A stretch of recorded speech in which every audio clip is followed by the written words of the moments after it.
reporting on the games you love by people who love to game. The MMO Reporter Network. You're logging into your favorite game, grinding out some gear.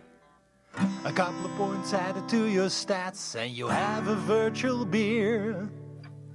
Max level is pretty cool, but I'll remind you here, my friend. These games are not about the goal, it's about the journey and not the end. You're listening to MMO Reporter, brought to you by Audible.com. Get a free audiobook download at audibletrial.com/MMO Reporter. And by Doghouse Systems. Choose your weapon with Doghouse Systems.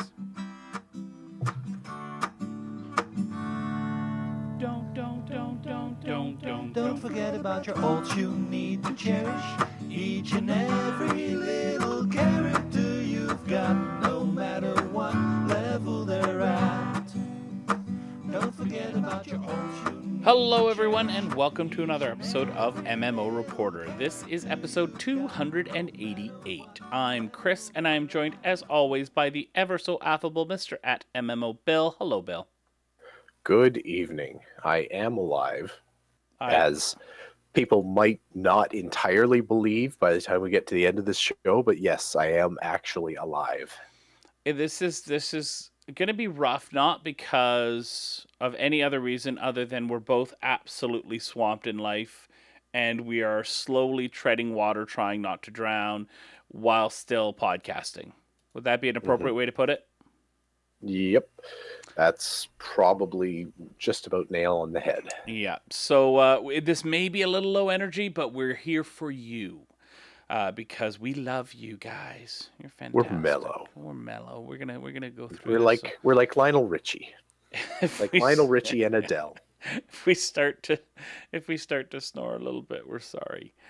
Let's get into things before we do nod off and the Sandman hits us over the head. Let's start talking about what we've done in game. Bill, what is your extensive list for this week? Well, for me, I actually played a bunch of Guild Wars 2.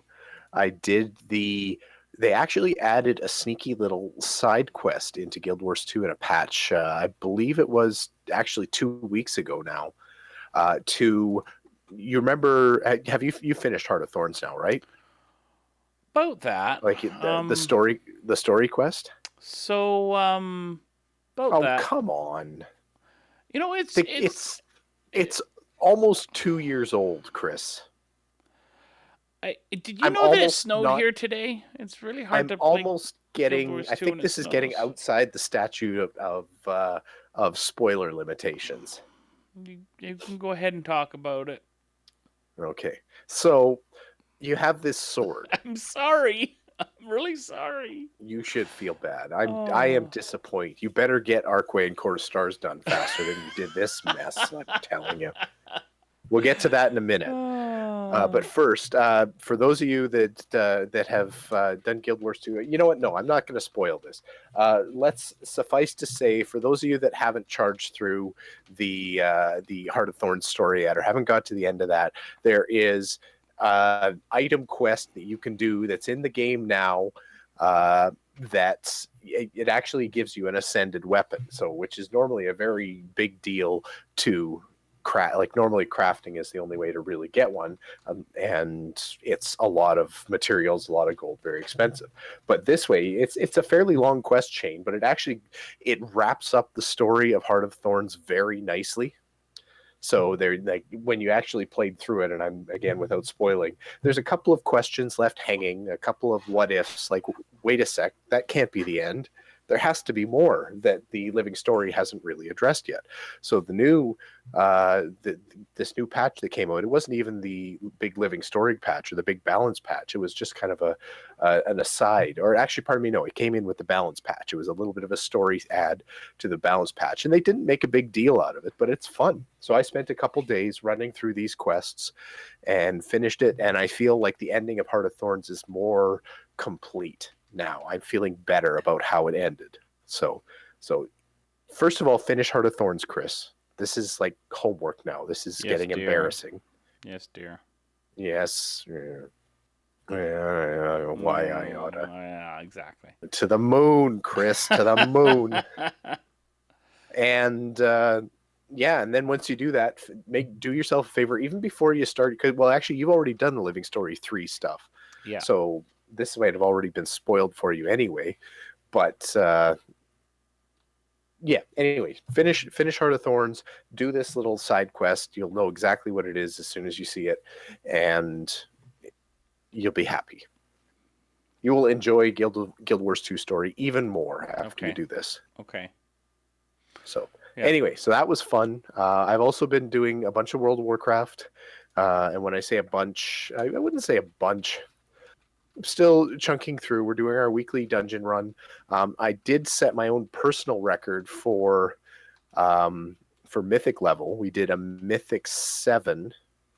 I ran that with Darren and Frost and a couple other pug people, and we just mowed that down. Oh no, it wasn't even a pug. Frost found us a tank that was just like I was technically healing, but I didn't need to be there. I could have been in Shadow Spec and everybody would have been fine. I want to be that tank. I want you to be that tank too. You can tell that story in a minute. Tank. But anyway, so that was a personal best. I actually got a very slight gear upgrade from that. I've got my Shadow spec up to gear level 874, and my discipline spec is at 873. So I'm approaching respectable. I've been told that I'm just still on the low end for doing not LFG, but trying to find a group for normal raids, like just a pickup group for normal raids. And I'm on the low end, but I could probably get by just on the fact that I'm a healer. So so that was kind of cool. And yes, we need to get you another legendary, Chris, to get your gear score up a bit. 861. 861. Yeah. That's not bad. That's not bad. That's not bad. And actually, what's going to help is when the 7.2 patch comes out, you're going to be able to get 860 level gear standard, like as just like regular quest rewards from world quests, and those will still get Titan Forge and Warforge and everything like that. So you should be able to upgrade your gear fairly easily. Now, of course, we're going to be behind from the new dungeon that's going to go in, and so it's still going to be a little bit behind the scale, but at least we'll be able to do the mythics that are out there right now better. So, and that's about it for me. That's what I've done. How about you, Chris? Tell the world about how Mythic 9 goes in our Wednesday night pickup group. Yeah, I was going to say you forgot to talk about Wednesday, but I understand why now, because you want to put me on the spot. I'm setting the table for you, Chris. I've put it on the tee. Yeah, well, you see, you know how you were talking about that awesome tank and you didn't really need to be there?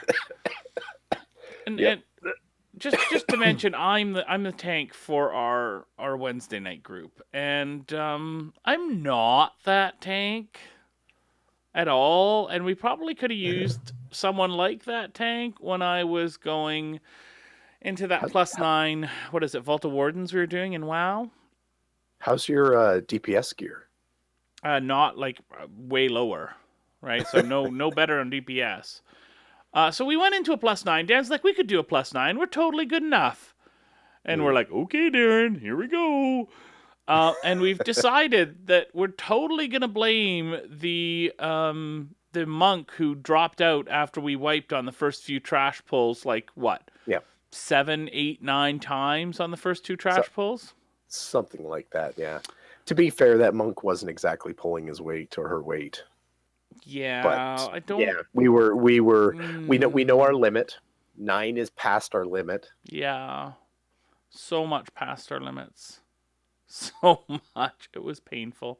But then we went through and we did some regular mythics for quests, and we flew through them. And we did our time walking, the whole time walking quest. Got all 5 done for the quest, and we got it done in like 35 minutes. We were killing it. To be fair, I think we might have actually been able to eke out at least that first boss if A, we had the 5-person group, and B, we hadn't had those additional dungeon penalties. Skittish, which means they skittish, lose aggro.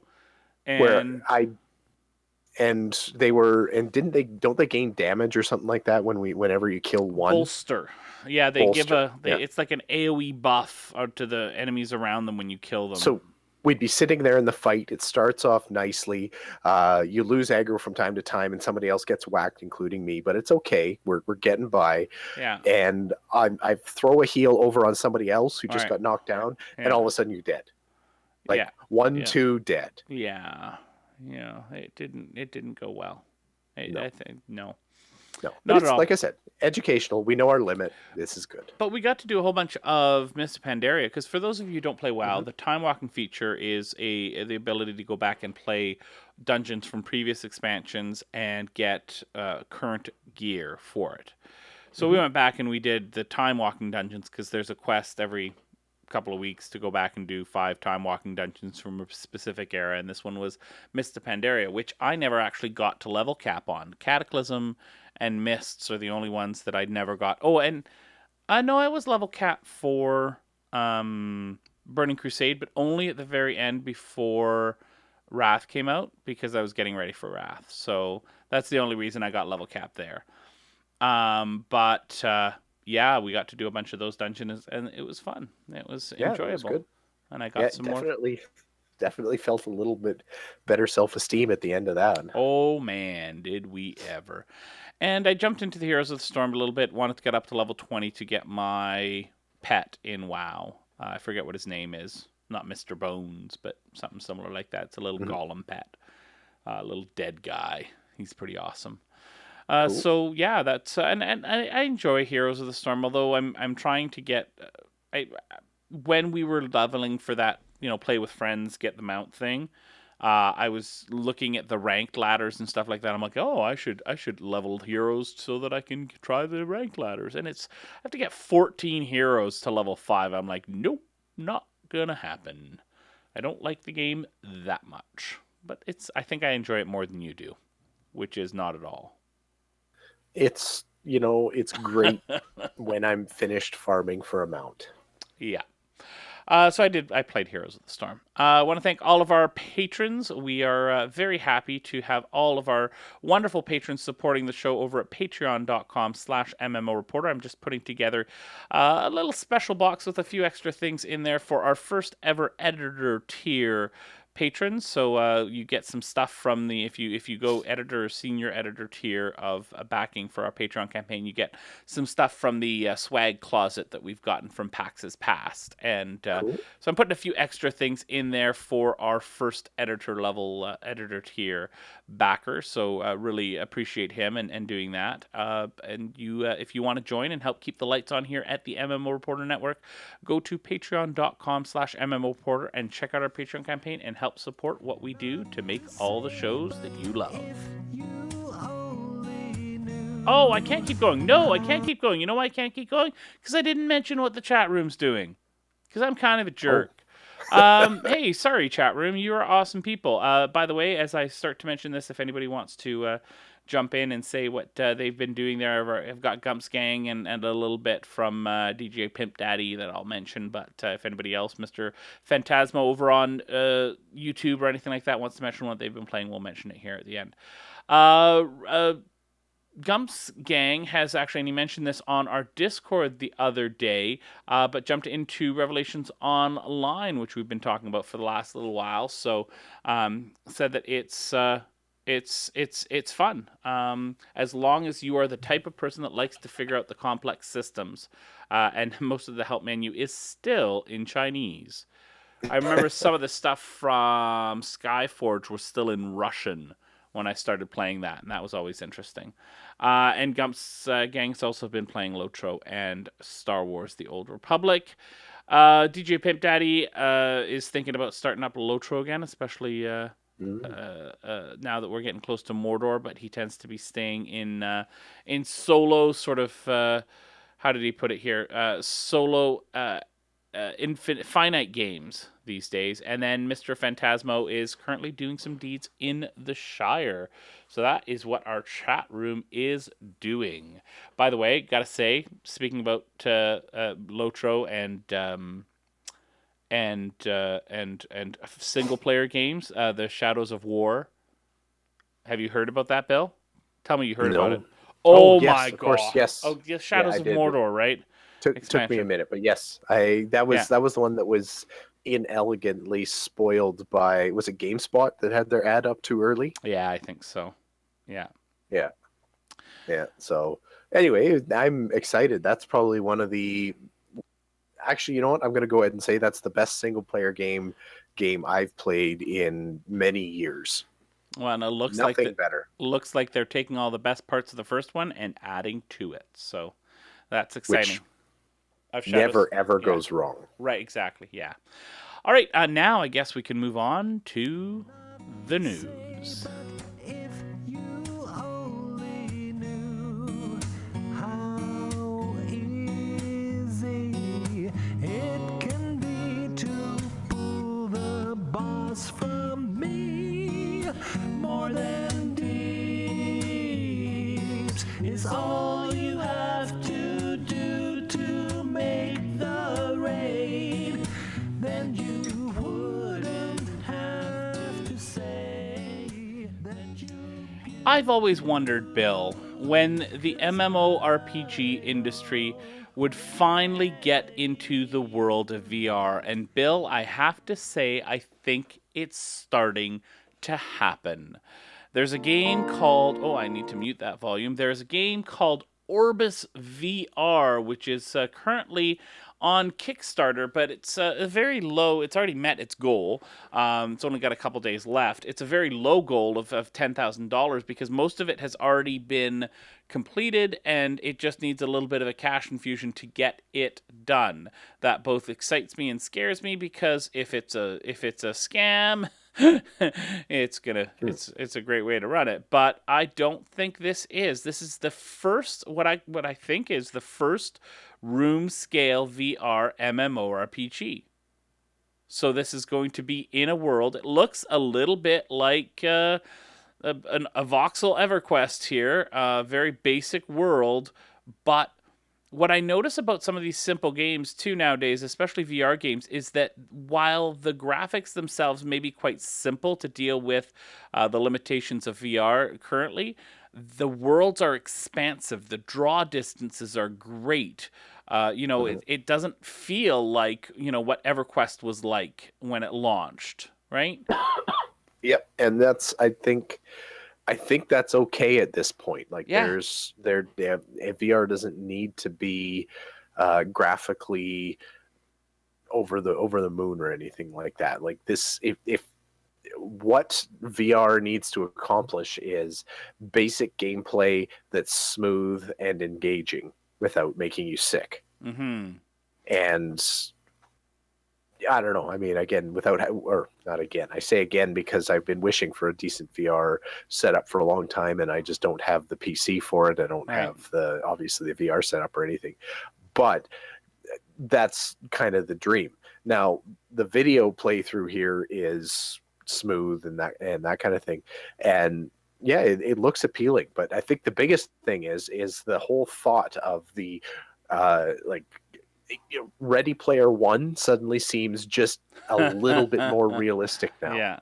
So, like, you could actually sort of see it happening. Like, is this the earliest buds of, like, what's 40 years from now?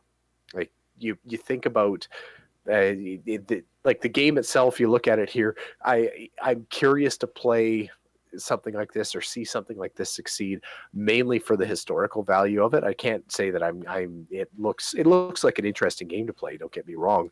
Mm-hmm. I'm more interested in the history of it. Like, is this the ground floor? Is this something that's going to be the groundbreaker for the rest of eternity?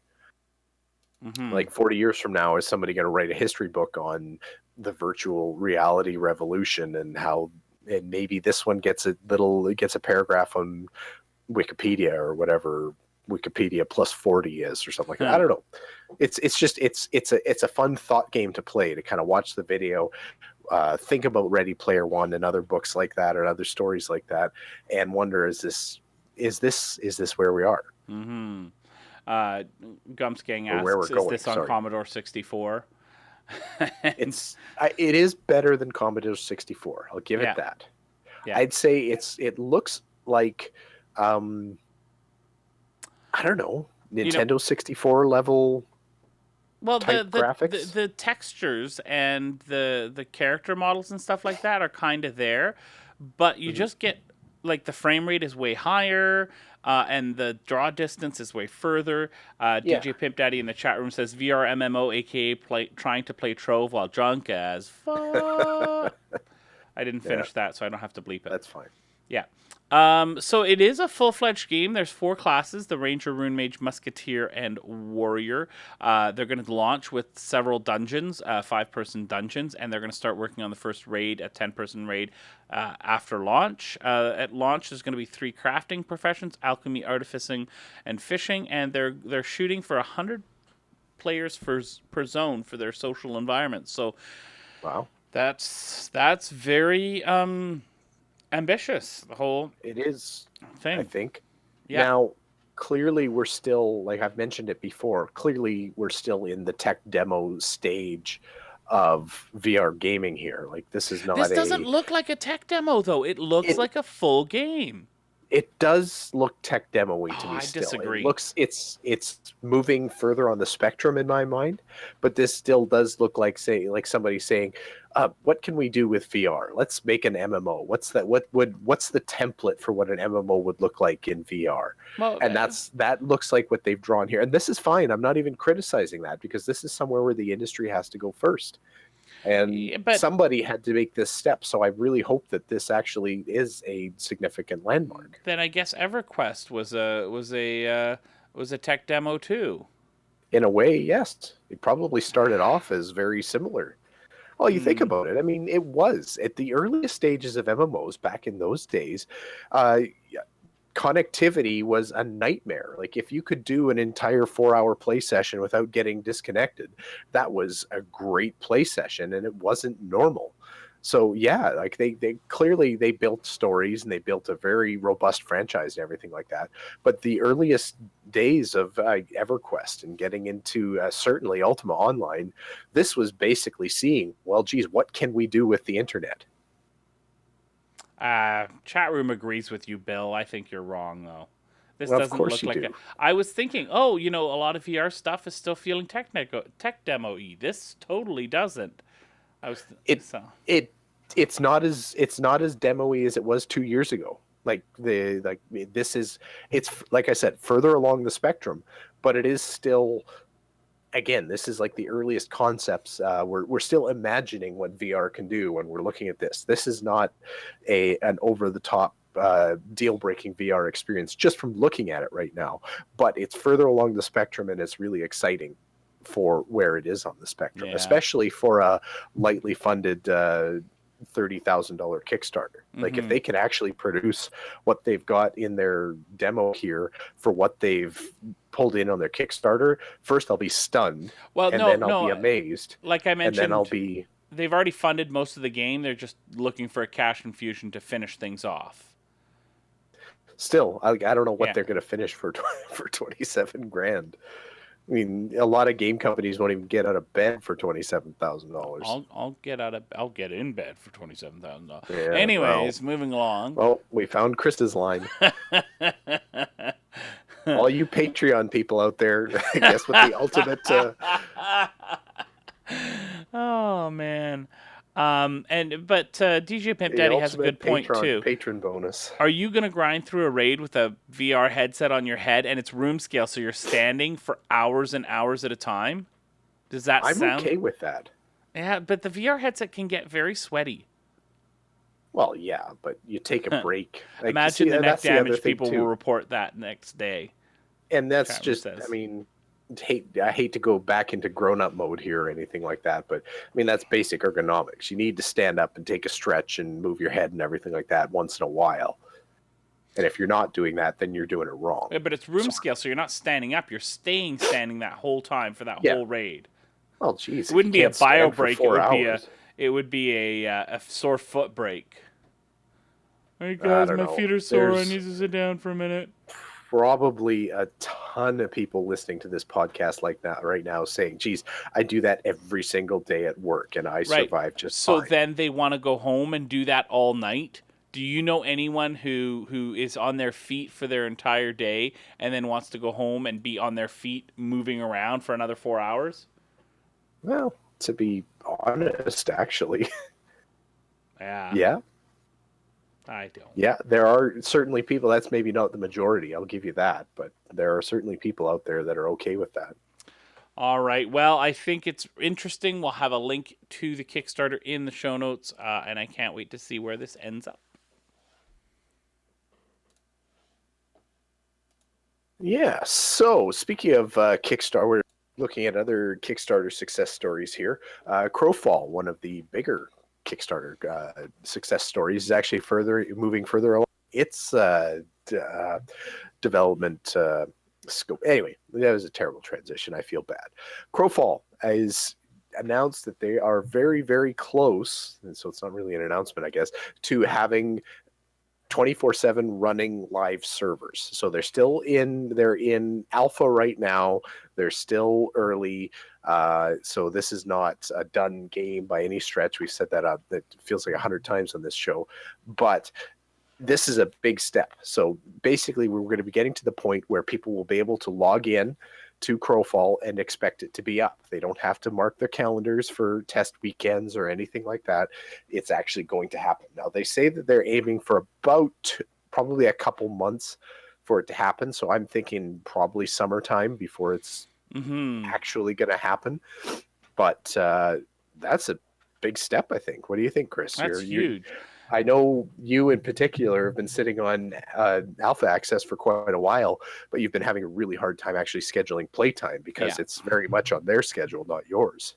Yeah, and it tends to be the weekends, which has gotten very, very busy in the last few months. Yeah. Yeah, I'm really excited. I think the biggest thing that I'm excited about is the idea that they'll have a test realm and then a live realm, so they can do all their testing on the test realm, but have the live realm that's more consistent and stuff like that. So it's not so much a test environment. I do hope. I know they're bringing Eternal Kingdoms online soon as well, which will be interesting, but I really can't wait till there's a game there. Right now, it's still just test environments. It was more of a game when it was Hunger Dome, right? Now it's just a test environment, really. There's PvP there, and there's keeps and stuff like that, and you could go around and kill people, and you could make fun like that, but I don't know. I want a campaign with a goal and stuff like that. So I still like this as a development hype tool. Like we've talked about this before with Crowfall, that they being a Kickstarter, I really think that they're doing this whole crowdfunding thing right. They're basically jumping both feet in to complete and utter transparency in their development, or at least as close to complete and utter transparency as you can reasonably get. Everybody gets to see how the sausage is made with Crowfall, like the dirty, gory pieces of development. They get down into like their development style and their plans. There's been videos where they show you exactly what tools they're using to build the game.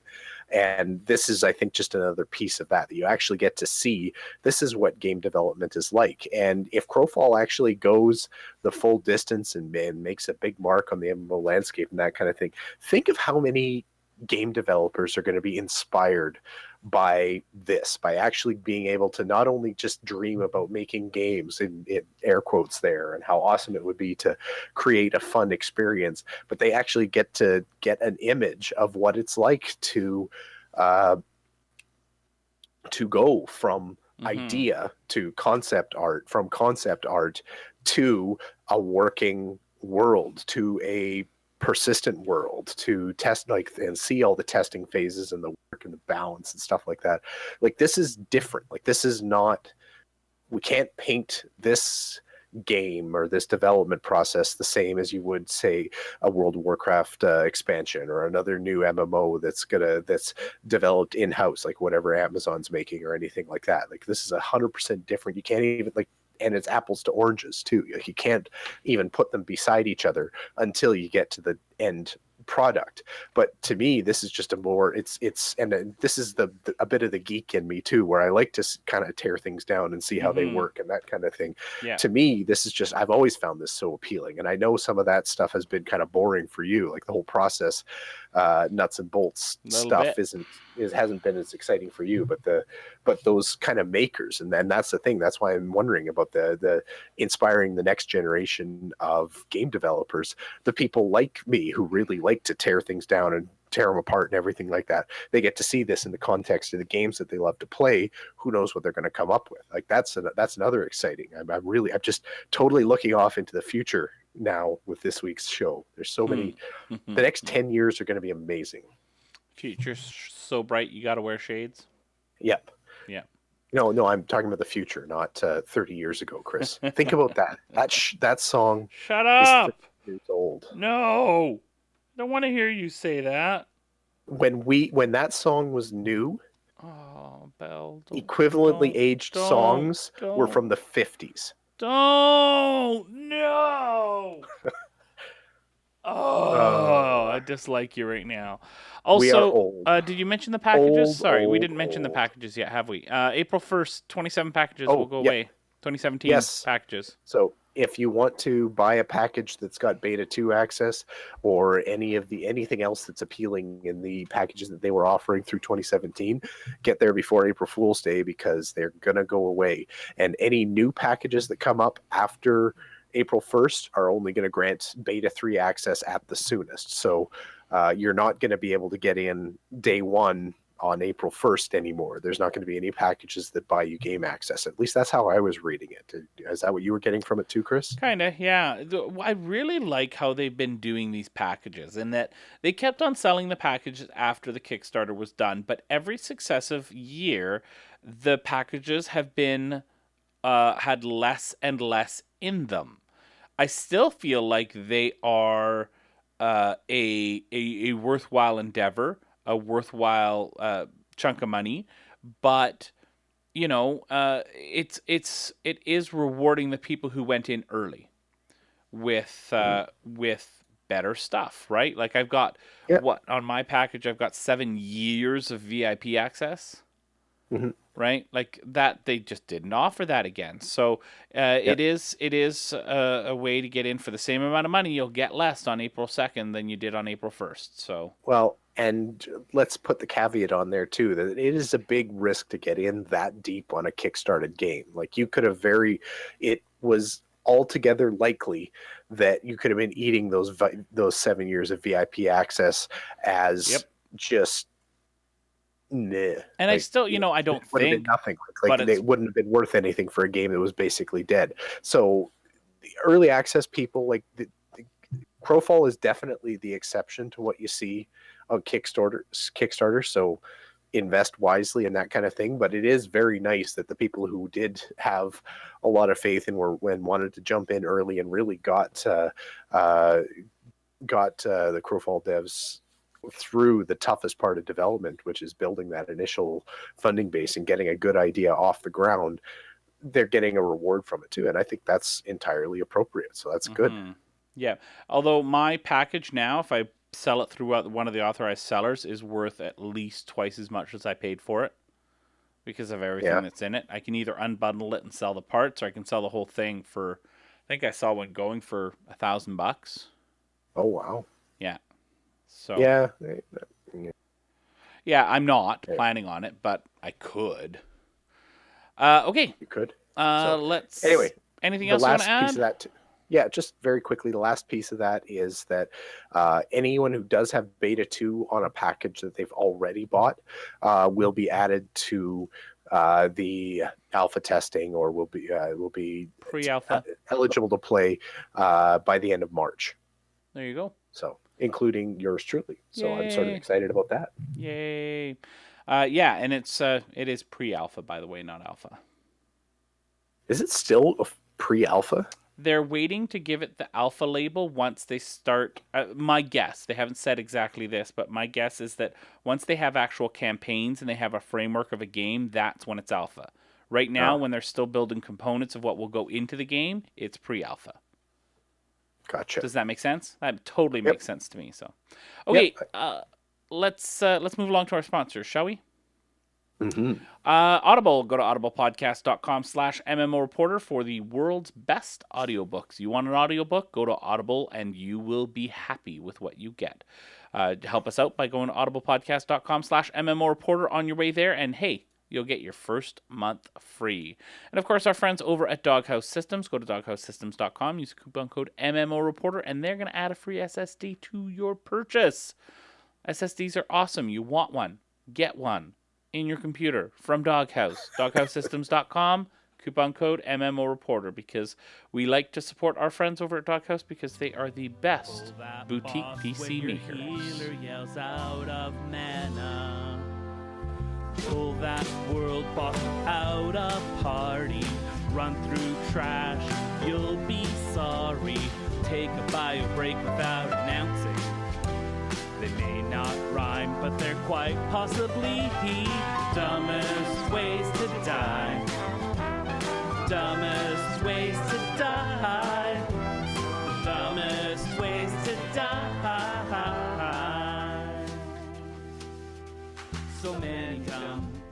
So many dumb ways to die. So, the repopulation is apparently returning again. They're repopulating the repopulation?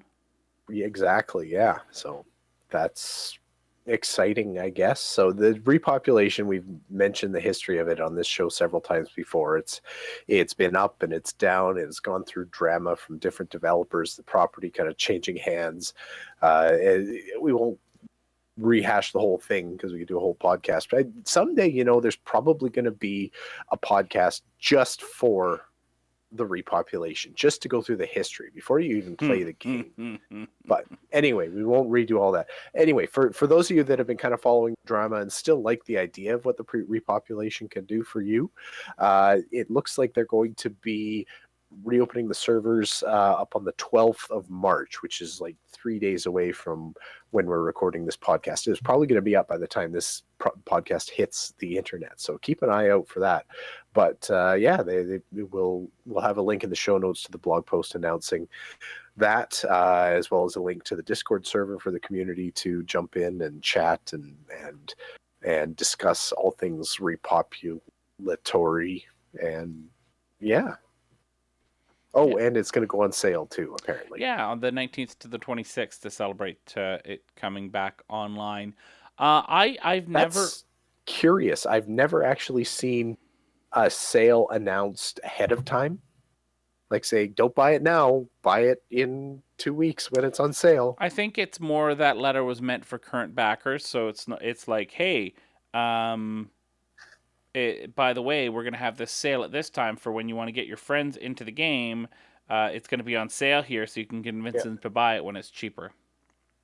That's cool. Yeah. I'm really pulling for the repopulation. I have to admit, I've never really enjoyed any of my play sessions with it.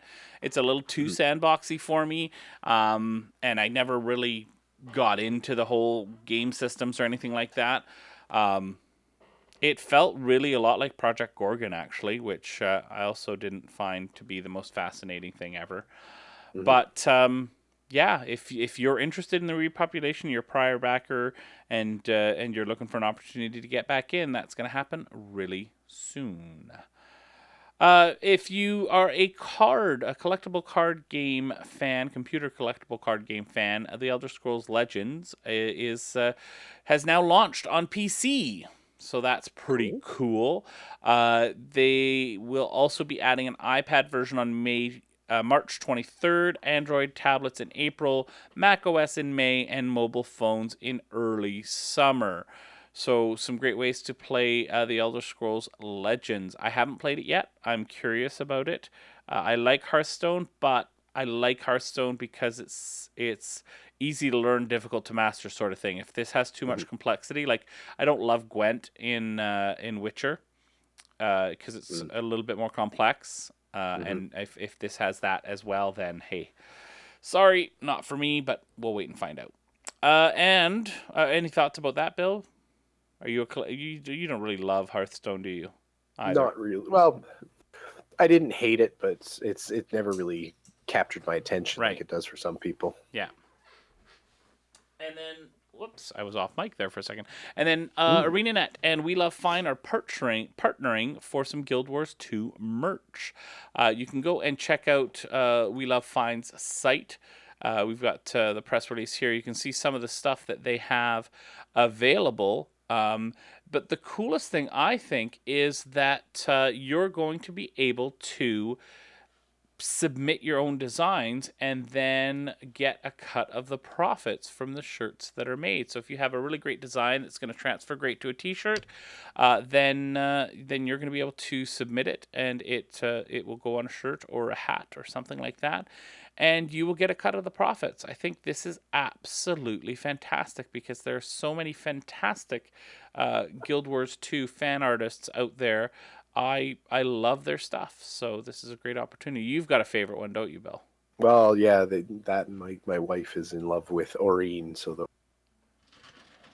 very cool looking. So check it out if you're a Guild Wars 2 fan and you want to wear it. I'm looking for the Aurene one now. Here it is. It's towards the bottom. Oh, yeah. I want that one.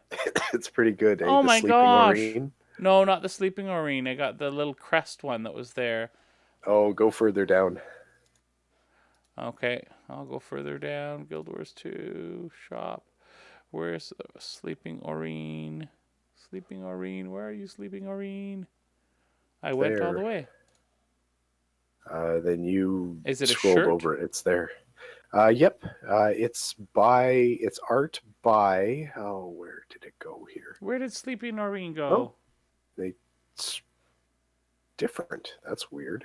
It is different. It's weird. We'll highlight Sleeping Aurene Yes. in the show notes for people because I know it's there. I saw it. Oh, Pardon me. Calm Aurene by designed by Indusfera. So I'm looking. it's the second line of t-shirts from the top. The last one, right beside Zaitan. And actually Calm two Aurene. down There we from go. Hecklin. Okay. I wonder if it loads different things each time.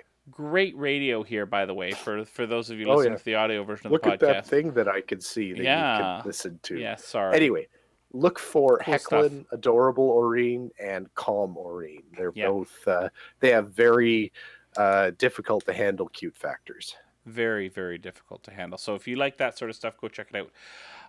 As we start to go into what we hope to play next week, chat room, let us know in the chat what you're hoping to play next week.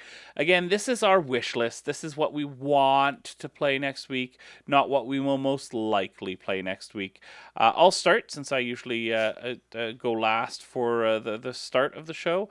I'm going to play WoW. I'm hoping to play some Lotro. There's an an update coming up in the next little while that I want to get all caught up for.